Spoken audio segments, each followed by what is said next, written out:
The challenge for congregations in the world today is how to move past maintenance, simply keeping things the way they are, and into a mission mindset.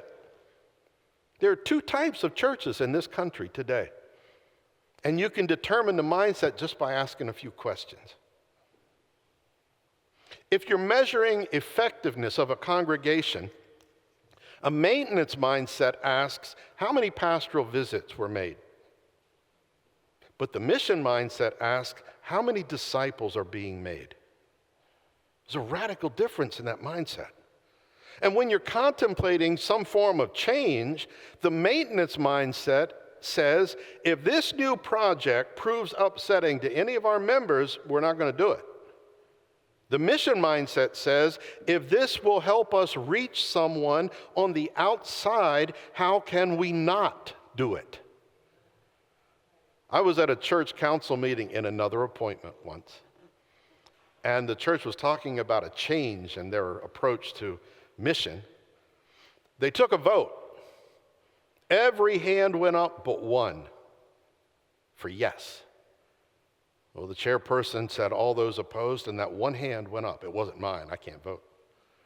And they said, why did you vote no? And the person then proceeded to tell them why he didn't like it. So they decided not to do it because of one, and all the rest had voted yes.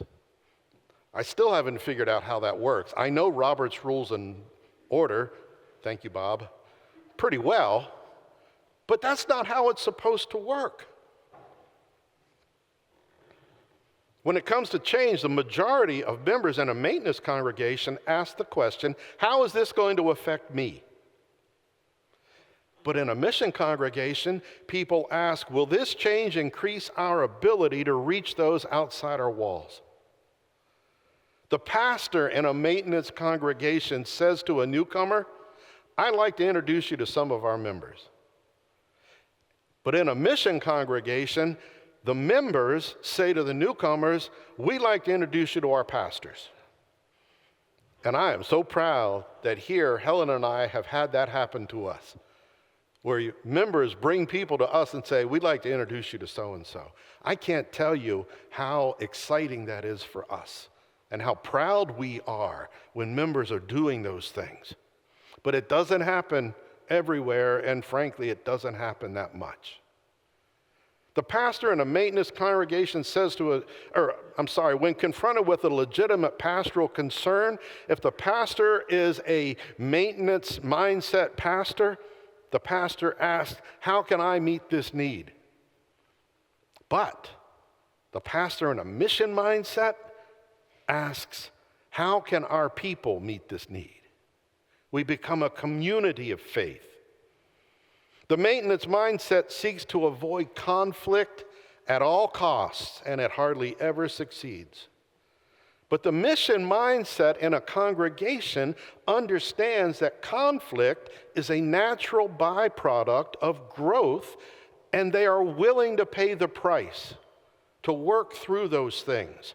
The leadership style in a maintenance congregation is managerial, and I can't tell you the number of congregations who will put down and send it to the cabinet, we need a good manager.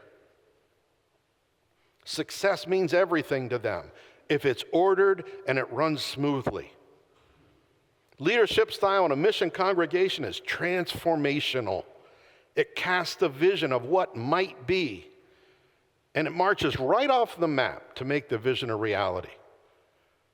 I still remember the story of General Patton in World War II. They were going across Sicily, and at one point the tanks all stopped, and they said, where are we? And they said, we don't know because we're not on the map anymore. We have driven off the map.